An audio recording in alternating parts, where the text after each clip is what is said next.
Sejauh yang kita baca, sampai sekarang belum ada satupun investor yang masuk ke sana.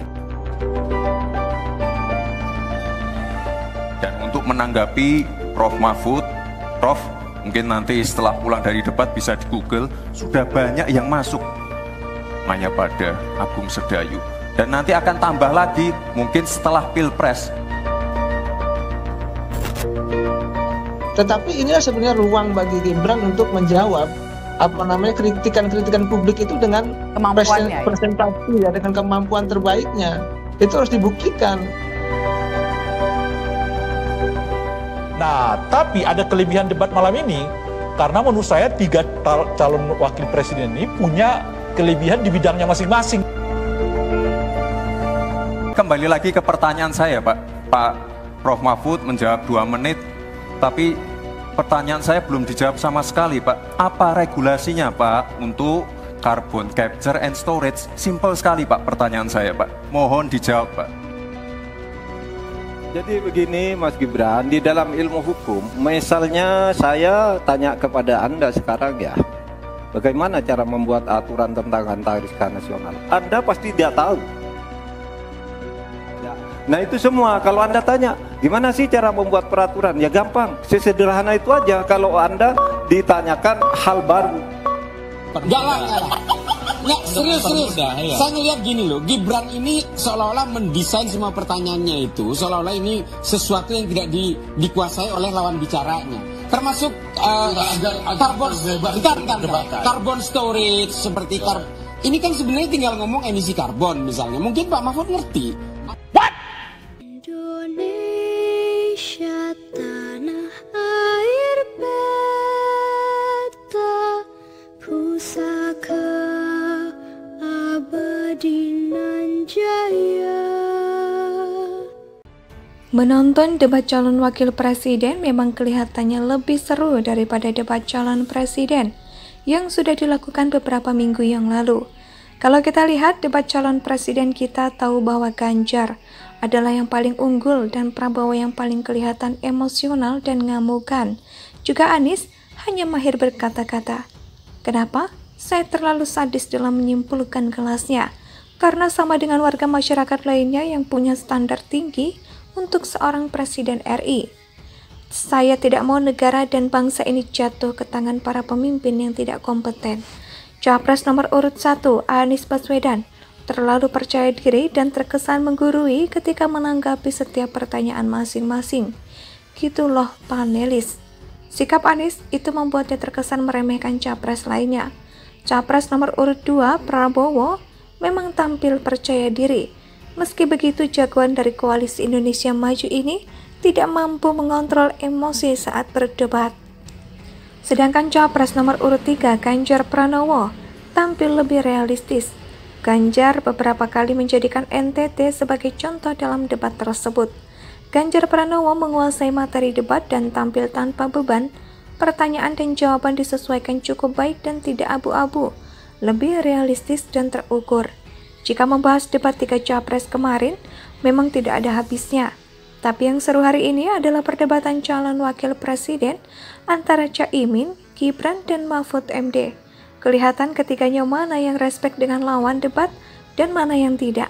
Mana yang terbawa emosi dan mana yang tidak. Mana yang nabrak tatib debat dan mana yang tidak. Yang jelas, dalam debat perdana cawapres ini, ada beberapa debat yang seru, tapi yang menjadi hancur elektabilitas Gibran adalah ketika dia menanggapi atau ketika dia ditanggapi oleh calon wakil presiden nomor urut 3, Mahfud MD. Soal carbon capture storage atau CCS yang tidak dijawab, mungkin yang bikin pertanyaan yang salah.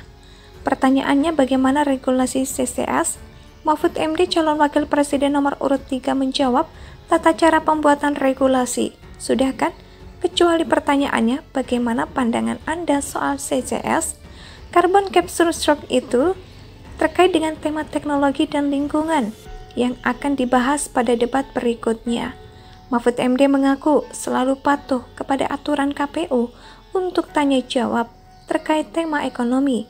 Bahkan aturan untuk tidak boleh meninggalkan podium pun dipatuhi Mahfud MD.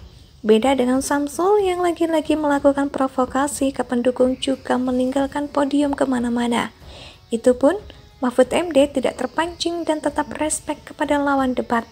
Samsul kerap berkesan merendahkan kedua lawannya.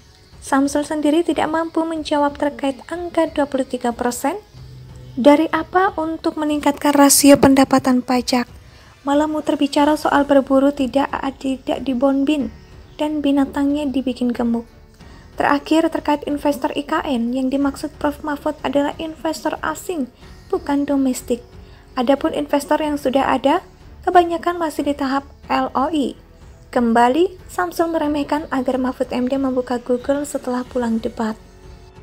Menonton debat calon wakil presiden memang kelihatannya lebih seru daripada debat calon presiden yang sudah dilakukan beberapa minggu yang lalu.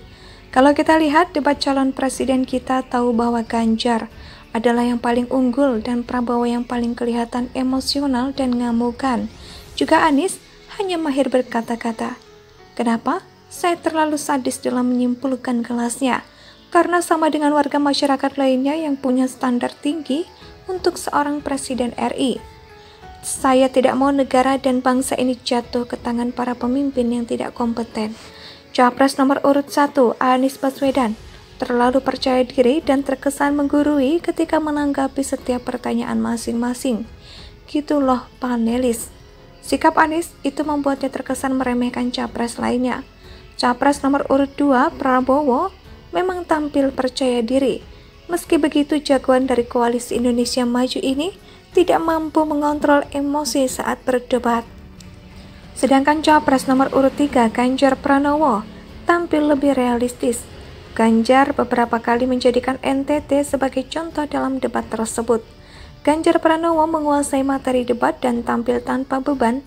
Pertanyaan dan jawaban disesuaikan cukup baik dan tidak abu-abu, lebih realistis dan terukur. Jika membahas debat 3 Capres kemarin, memang tidak ada habisnya. Tapi yang seru hari ini adalah perdebatan calon wakil presiden antara Caimin, Gibran, dan Mahfud MD. Kelihatan ketiganya mana yang respek dengan lawan debat dan mana yang tidak. Mana yang terbawa emosi dan mana yang tidak. Mana yang nabrak tatib debat dan mana yang tidak.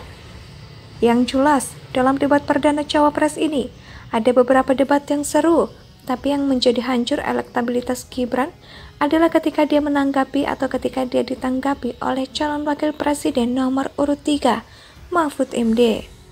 Soal carbon capture storage atau CCS yang tidak dijawab. Mungkin yang bikin pertanyaan yang salah.